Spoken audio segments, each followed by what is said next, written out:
Good morning, 6th grade. I wanted to say hello, and I hope that you are all doing well. This video will give you a preview of our week 4 activities. This is the start of the 4th marking period. However, this week we are going to finish up our mixtures and solutions unit, talking about chemical reactions, acids, bases, and density. Before we talk about what is coming up, I just wanted to remind everybody that in order to earn a satisfactory, you need to be able to show that you've completed at least 8 out of the 10 learning activities. And let me show you what things look like from my end when I'm checking to make sure that you've either finished an ed puzzle, or that you've read an article in Actively Learn, or that you've watched a video in BrainPop.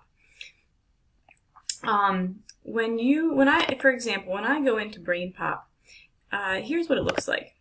I can see that here's the assignment, and I can go into the class, and I can see here that there are 12 people finished it and 14 did not.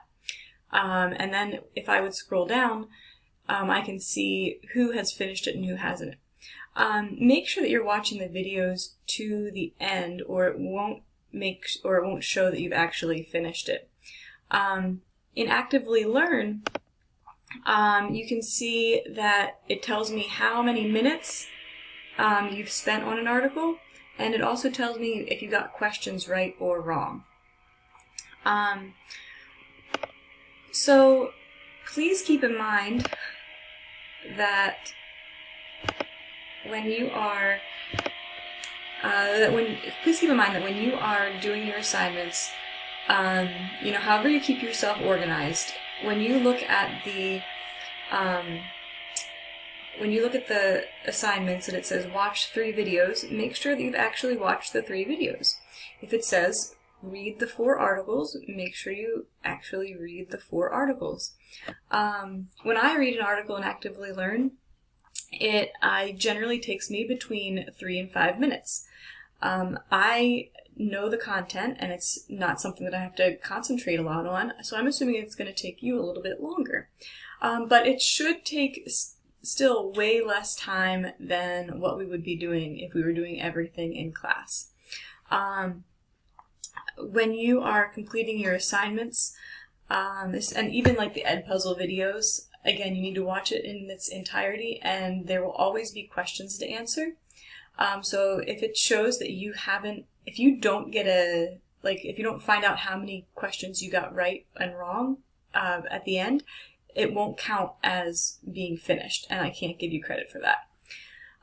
The assignments that you submit in Schoology, if I go back into Schoology here, and let me go back to week 3. So if you're doing a discussion, if you're doing a flip chart activity, if you're doing the artistic expression, I will always have, I will either like your post and grade it an S or a U, or I will make if something is unsatisfactory that you submit, like let's say you didn't follow directions at all, and what you submitted isn't what the activity asks you to do, I'll write a comment in that. So for you to check it's important that you check whether something is counted towards your actual classwork. I'm not asking you to get 100% on everything. I'm asking you to make a good effort in completing assignments. So please let me know if you have questions about that. Let's go into week 4, and we'll start with, again, this would be a good place right here for you to make your own checklist. Did I watch the 4 videos? Did I read the 3 articles? There are then 2 review activities and 1 optional in the real world activity. To be satisfactory, you need to complete 8 activities for the week. All the ed puzzles are found on Schoology. To find the BrainPop, you have to go into BrainPop. Again, the directions are right here. All of your articles are going to be in Actively Learn, and again, you have to go to Actively Learn, and it should be in your dashboard when you go into your science course.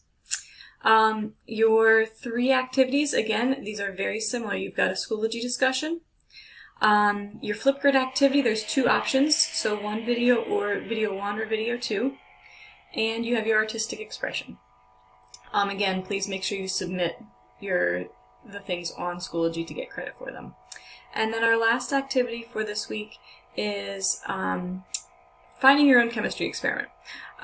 We have provided a couple of links that have some experiments. A lot of experiments have some just your regular at-home chemicals that you can use, but of course please make sure you get parent permission and before you do something like this. Again, make sure that you are following the directions and doing what you're supposed to be doing. One other thing I wanted to share with you is that this week is Earth Week, and there's a lot of cool things happening. These are things that I would be talking about in class if I would see you all, so I thought I'd include a discussion on that. Just a couple of things, a couple of links that I provide here and things that I encourage you to do. Check out Andy Goldsworthy. He's an artist who makes art out of natural items. This week is also the peak of the Lyriad meteor shower, peaking, I think, at the early morning hours on Wednesday. It's also National Parks Week, so I encourage you to take a virtual tour of a national park or two. And there are so many great things about being outside.